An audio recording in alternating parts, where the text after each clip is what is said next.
Hola y bienvenidos al canal. Hoy os compartiré una idea que me encontré a principios de este año que se llama Fabrinet, cotiza bajo el ticker FN, como podéis ver en pantalla. Personalmente realicé una pequeña posición en febrero de 2024, como podéis ver a precios de 193 aproximadamente, y es una idea que también compartí en Substack, o sea que para aquellas personas que quieran ver la tesis de manera más extensa o con más detalles, os dejaré el enlace en la descripción del vídeo o también en el primer comentario fijado para que le echéis un vistazo. Como digo, la empresa se llama Fabrinet, cotiza bajo el ticker FN. Ahora veremos qué realiza y por qué me parece importante. Si buscáis información ya en Google vais a encontrar que es como el hermano pequeño de Nvidia y ahora también explicaremos por qué. Recuerda que si no quieres perderte nada de nuestro contenido, puedes unirte a nuestra comunidad en Telegram y suscribirte a nuestro Substack. Te dejo los enlaces en la descripción del vídeo y en el primer comentario fijado. Encontrarás tesis de inversión, conceptos clave y mucho más. Primero de todo, ¿qué hace Fabrinet y por qué creo que es una idea interesante a pesar de que ha cotizado a múltiplos caros y actualmente está cara? También hay que tener en cuenta que presentó resultados la semana pasada y presentó por encima de lo... batió las estimaciones y por lo tanto se ha puesto un poco más en precio de lo que yo esperaba. Primero de todo, también me gustaría comentar que esto es una idea simplemente, o sea, no es ninguna recomendación ni de compra ni de venta, no porque diga que esté cara tenéis que vender, no porque diga que esté barata tenéis que comprar. Es una idea que me gusta compartir con vosotros y como digo, también tenéis la manera, o digamos, la tesis más extensa en Substack. ¿Qué hace Fabrinet y por qué creo que es interesante? Principalmente el mercado en el que opera, veremos que es Telecom y Datacom Optical Communications, que para explicarlo de manera sencilla, imaginaos todas las comunicaciones por fibra óptica, todos los centros de datos, data centers y demás, tanto de Meta, que no digo que Meta sea un cliente, pero por ejemplo el que sí que es un cliente y que lo reconoce y que veremos que tiene un peso de un 35% es Nvidia.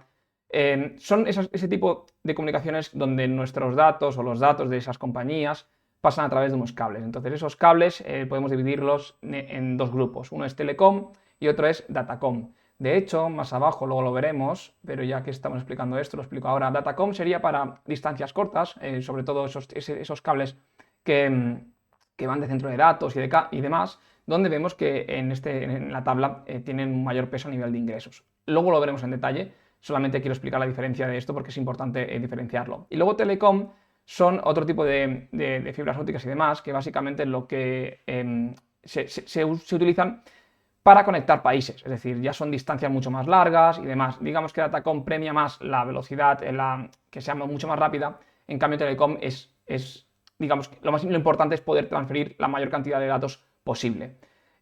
Dicho esto, este sería el segmento más importante. Luego tenemos otros sectores, otro Total Addressable Market a nivel de TAM, que básicamente es donde van a captar esos ingresos, en qué mercado van a operar. Es automoción, tenemos las series industriales, y también algún componente pues, médico y demás. Esto no es realmente importante, pero sí que la parte más importante es la primera, y es en la que me voy a centrar en este vídeo y también en la que me he centrado en la tesis de Substack.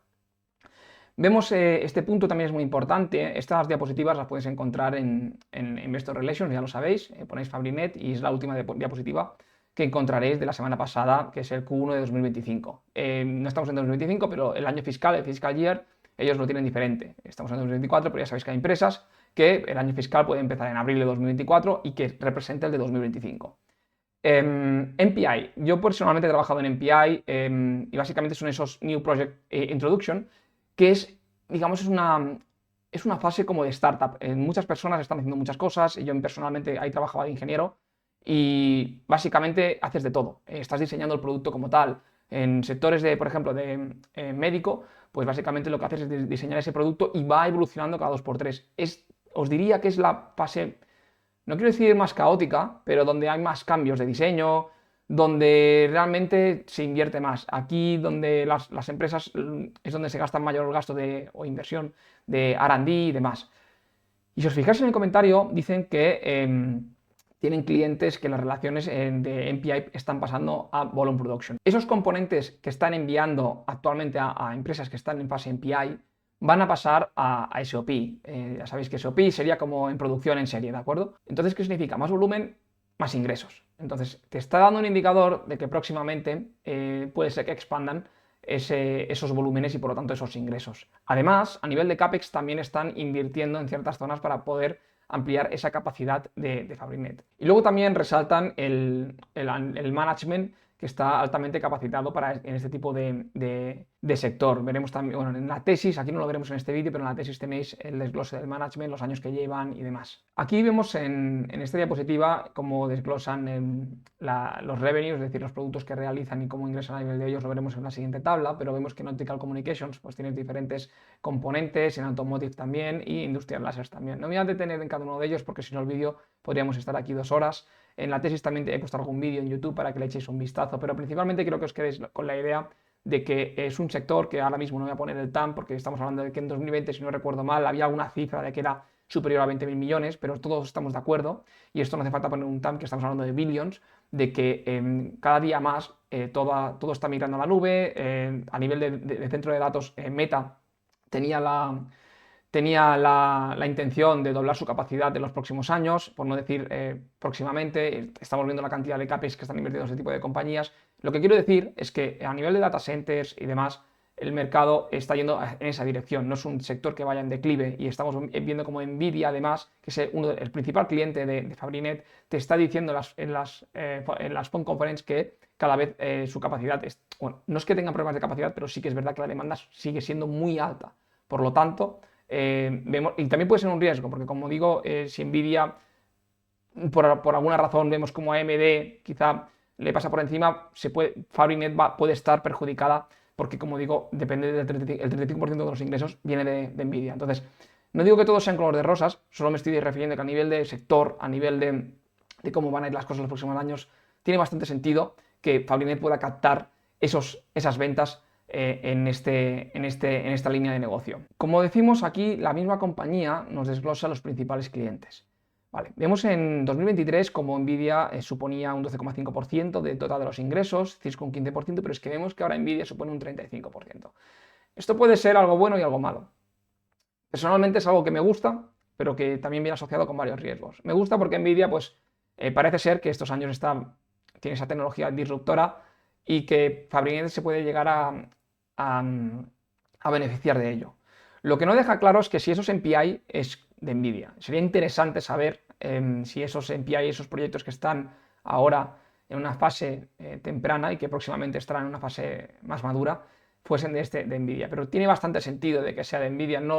Pensad que los NPI, los volúmenes son bajísimos. Estamos hablando, por ejemplo, en un sector médico, quizá no llega ni a 100 unidades anuales de cualquier producto. Y diréis, ¿por qué? ¿Por qué? Porque básicamente son pruebas, si haces 2 al mes, ya dale gracias, y luego quizás si vas escalando hay como un ramp up y que a poco vas introduciendo ese proyecto. Pero en NPI hay diferentes fases también dentro de la misma NPI.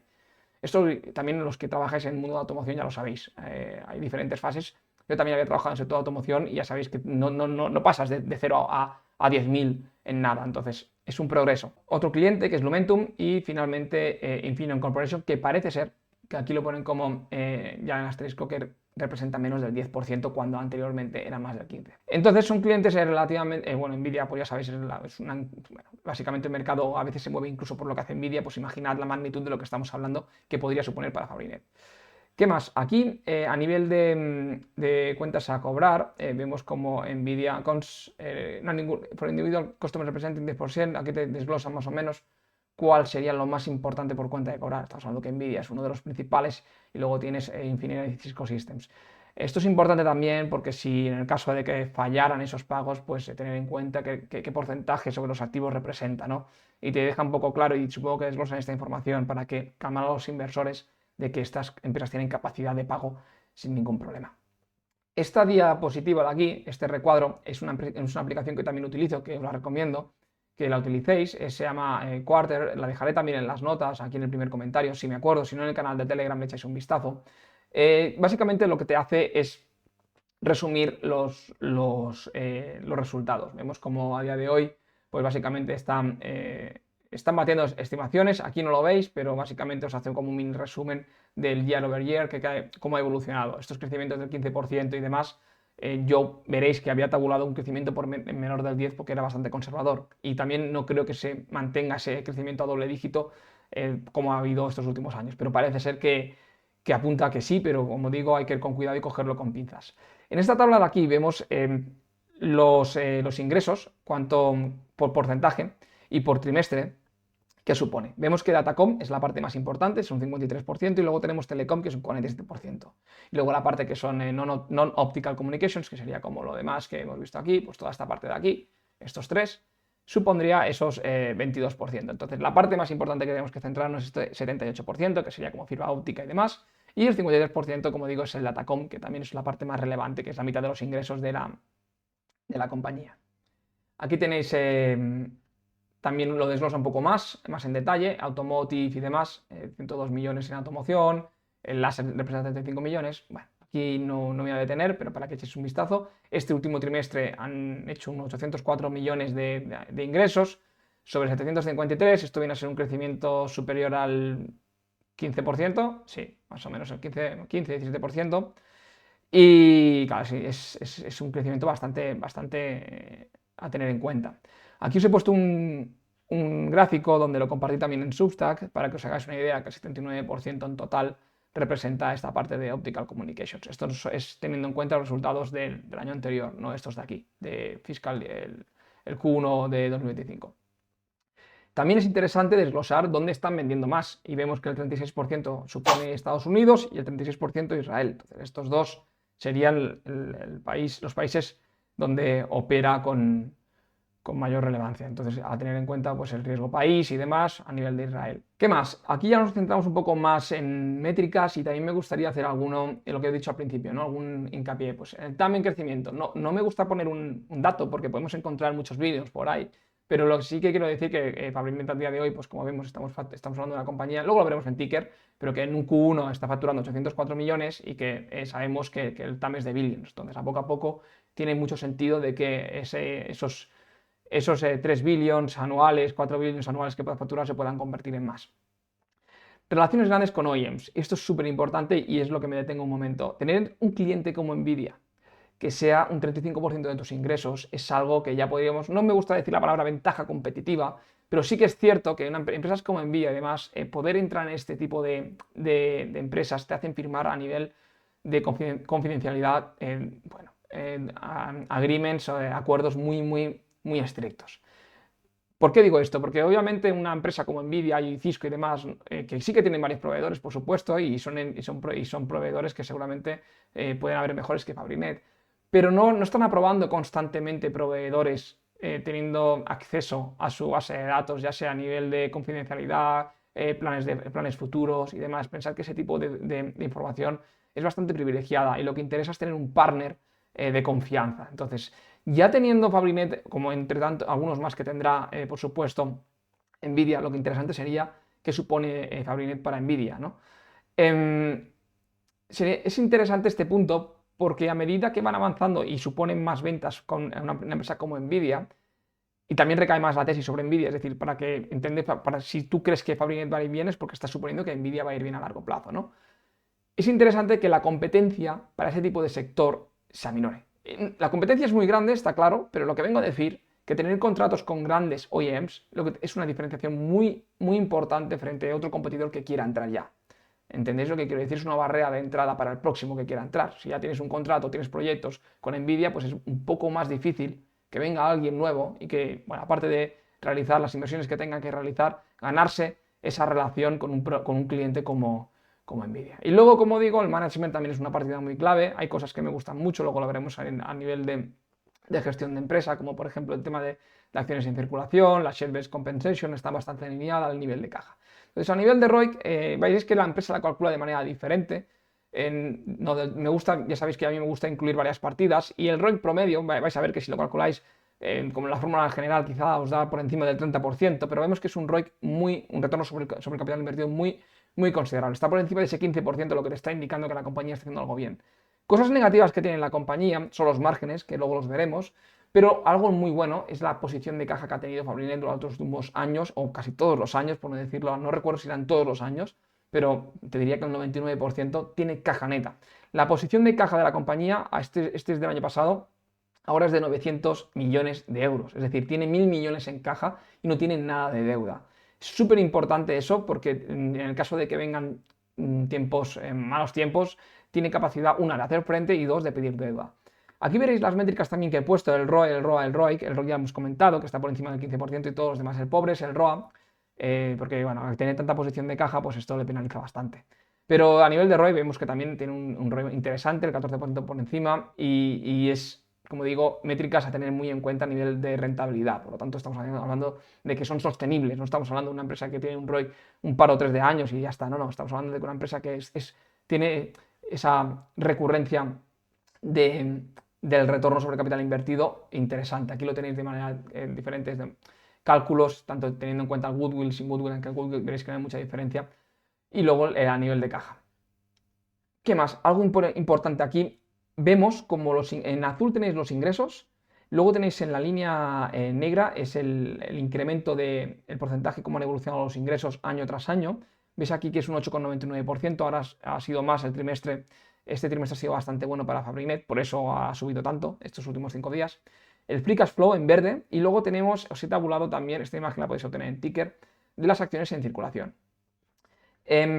Las acciones de circulación está alineada aquí, como veis, algunas veces es negativo, significa que recompran más acciones de las que están emitiendo, y vemos que no es una empresa que emite acciones, y eso me gusta mucho, creo que eran 36 millones de acciones en circulación o algo por el estilo. A nivel de ingresos también la empresa ha pasado de facturar esos 2.600 millones, ahora mismo a 3,3 billions, teniendo en cuenta los últimos 12 meses, y si no el año pasado eran 2.800 millones. Vemos que la evolución es impresionante y tiene sentido, está captando esos ingresos de clientes como Nvidia y como Nvidia está yendo también, pues Fabrinet se beneficia de ello. Y a nivel de Free Cash Flow, más de lo mismo. Algo que no me gusta, y no sé si lo he tabulado aquí, si no lo veremos ahora en Ticker, son los márgenes, y tiene mucho sentido. Pero a pesar de ello, antes de pasar a Ticker, me gustaría daros una idea, teniendo en cuenta estos comentarios, y muy simple, y como digo, id a Substack y ves la tesis extensa, quizá en 20 o 30 minutos la habéis leído, es la valoración que puede tener la compañía. Aquí he supuesto un crecimiento de un 5% tan solo, no contemplo un escenario que en los próximos 5 años, y puede pasar, obviamente, pero que un sector que está creciendo o que se espera que crezca doble dígito, 10% hasta 2028, que Fabrinet no pueda crecer ni un 5%, me parecería un error tremendo. Aplicando múltiplos por debajo de la media histórica, ese suelo que se puede crear en Fabrinet son de 174, 160, 131 por algunos múltiplos, 180. Entonces, por eso fue un poco el motivo de mi compra al principio, como digo, de esos 193. Ahora mismo a 270 me parece que está, lo veremos que está algo cara, pero a 190 tenía bastante sentido esa compra. Ahora mismo no compraría a estos precios, a pesar de que puede pasar lo que sea y seguir subiendo sin ningún problema. Teniendo en cuenta este escenario, pues contemplo un poco este suelo. Entonces digo esto porque es una idea para guardarla en el cajón, en el caso de que mañana pues caigan o caiga porque le dé al mercado caer un 20% por lo que sea, pues que sepáis que es una idea que es interesante. Entonces, en cambio, si tiene ese crecimiento del 15%, que esto es un escenario súper optimista, que no creo que no lo contemplo tampoco, el crecimiento que yo puedo esperar está entre el 8 y el 12% por varios motivos. Ese 15% y unos márgenes por debajo de la media y aplicando múltiplos de media históricas, cosa que no me gusta valorar 20 veces, ya lo sabéis, vemos precios de 312, de 290, 250, y vemos que actualmente cotiza 270, hemos dicho, ¿no? Pues 271. Mercado también estaba estimando esa valoración. Está muy en precio y, como digo, haré un poco de FOMO porque presentó la semana pasada. Entonces, es normal. Entonces, actualmente estos precios no la veo atractiva, pero como digo, en los próximos 6 meses o un año, si le da por corregir esos 10%, 20% que veréis ahora que la compañía ha ido corrigiendo estos meses de manera consecutiva y ha dado puntos de entrada interesantes, pues puede tener sentido esos precios de $300 por acción.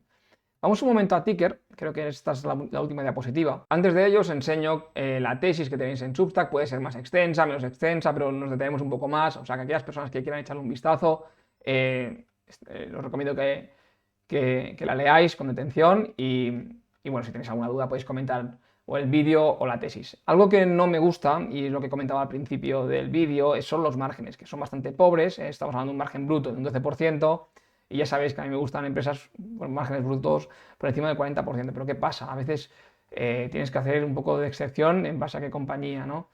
También es verdad que este tipo incluye muchas partidas en cost of goods, incluso en las métricas non-GAAP, ya sabéis que son las métricas que no se tienen en cuenta a la hora de auditar, lo que te hacen es incluir las share-based compensations, las stock options, te dividen en dos, una en cost of goods y otra en SGA. Y esto se explica cómo. Cuando te ajustan, algunas de las SBC, de las Stock-Based Compensation, seguramente son para personal más de fábrica o más directivos a nivel ligados más a la producción, al coste del producto que van a vender. En cambio, los otros es más ligado más a directiva. Entonces, hay partidas que aquí, aparte de que son muy importantes, porque para poder vender un producto necesitas abastecerte de material y por eso, al ser una empresa de manufactura, pues al fin y al cabo los márgenes no pueden ser muy elevados porque, como digo, hay manpower, hay mucho material de por medio y por eso se reduce. Pero bueno, como digo, es bastante pobre, pero como a partir de ahí, si os fijáis, tampoco se reduce tanto del margen operativo. Veis que pasamos de un 12% a 9 y pico por ciento. Esos 3 puntos porcentuales que representa el SGA, vemos que son estos 79 millones de 3.000 millones. Entonces estamos hablando de que el margen operativo ya me empieza a gustar mucho. Entonces el margen bruto es lo que se viene afectado bastante por el tema del sector en el que están y obviamente el producto que desarrollan. Luego tenemos márgenes netos aquí del 10%. Bueno, aquí diréis, ¿cómo puede ser posible que tenga más? Bueno, aquí tenemos que ver, como tiene tanta caja, seguro que la tienen, mira, como veis, la tienen intereses, pues le dan intereses y se suman esos intereses y por eso es un poco mayor que el margen operativo. Algo interesante que también os he comentado son las acciones en circulación, como veis, se mantienen constantes y por lo tanto pues, es algo muy a tener en cuenta. A mí me gusta mucho este tipo de empresas o incluso empresas que se recompran a sí mismas. Algo interesante también es que no reparten dividendo, por lo tanto eso también te da una idea de que no están tirando dinero en impuestos. ¿Qué más podemos tabular aquí que os quería enseñar aparte de ello? Y es la valoración. Como veis, es una empresa que actualmente, pues a nivel de PER, habría que hacer ajustes, pero está cotizando a 26 veces. Esto es bastante caro, pero como veis en abril de 2023, si hablamos incluso el precio, y aquí veis y ponemos 5 años, o incluso este año, ha oscilado mucho. Estamos hablando de una empresa que ha pasado de 265, otra vez a 196, e incluso cuando esto fue en agosto, fue precisamente cuando compré yo compré creo que fue por aquí, en abril, no, en febrero, pues mira, en febrero estaba por 200, incluso llegó a bajar aquí a 165 en 2024, precisamente aquí quería comprar y no compré, ya sabéis, no siempre se acierta. Y bueno, es una empresa que tiene bastante volatilidad y que dependiendo del momento de mercado, pues suele tener mucha volatilidad. Vemos que es una compañía que a día de hoy el tamaño que tiene es de 9.800 millones, enterprise value de 8.900 millones, porque si le quitamos la caja, pues tenemos eso. Entonces, es una empresa que podría llegar a valer, no digo el doble, pero tiene un upside interesante en los próximos 3-4 años, dependiendo de cómo Nvidia evolucione, ¿no? Pero sí que es cierto que es importante monitorizarla por el mero hecho de que, como digo, los múltiplos que cotiza a día de hoy son bastante exigentes. Aquí tenemos 32 veces. ¿Veis? Pero hay momentos de mercado donde si el mercado te la pone a veces a 20 veces o por debajo de 20, 17 veces, puede ser interesante ver qué está pasando ahí. Obviamente no significa que cuando cotice a 17 veces salir a comprarla sin ver lo que está pasando. Pues si mañana el próximo trimestre te dice que Nvidia tiene un problema por lo que sea, de capacidad o lo que sea, y entonces le corta los contratos a Fabrinet, pues eso sería una muy mala noticia, ¿no? No me gusta decir ese tipo de comentarios así sin dar un poco de detalle, porque luego, como digo, nunca, no porque corrija una compañía significa que tengamos que ir a comprarla, significa entender qué es lo que está pasando y haberlo estudiado antes. Entonces, creo que con esto acabaremos este vídeo. Simplemente quería hacer una mención de la idea, de cómo lo veo, comentarios un poco relevantes, también importantes, que pueden desarrollarse en los próximos meses y años. Y como digo, es una empresa que tengo en cartera, una posición pequeña, por desgracia, porque me hubiese gustado incrementar en algunos momentos, y es una empresa que la tengo en el radar y espero que os sirva también a vosotros, tanto como para aprender en la tesis o para incluso debatir la idea. Espero que el vídeo os haya gustado. En el caso de que tengáis alguna duda, ya sabéis que podéis comentar el vídeo y nos vemos próximamente. Que vaya muy bien y un saludo.